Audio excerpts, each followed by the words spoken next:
Hello everyone, I'm Daniel Rubenstein. It's February 3rd, 2025, and this is the live daily briefing of the Israeli Citizen Spokesperson's Office.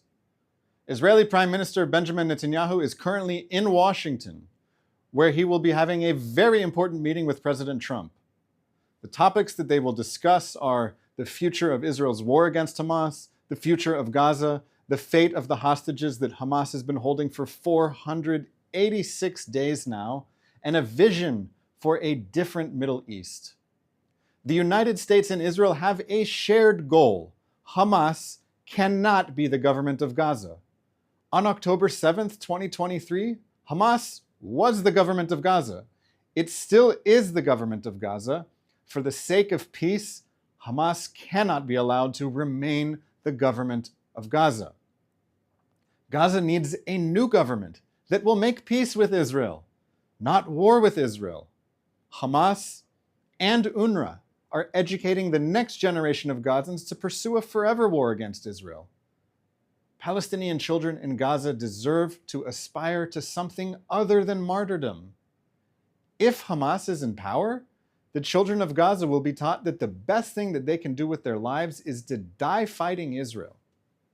If Hamas is in power, peace and coexistence are impossible. Gaza cannot be rebuilt and should not be rebuilt if its government is promising more war that will lead to more destruction. It's common sense. I just wish I heard it from more world leaders. Don't you? Nearly 16 months after the October 7th massacre, Hamas is still holding 79 hostages. Hamas is starving the hostages, torturing the hostages, holding hostages in cages, and using hostages as slaves.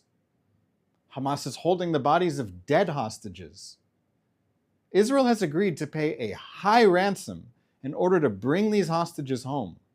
We need as much pressure as possible on Hamas and on the countries that support Hamas the most: Qatar, Turkey, Iran, and South Africa, until Hamas can never threaten the people of Israel again.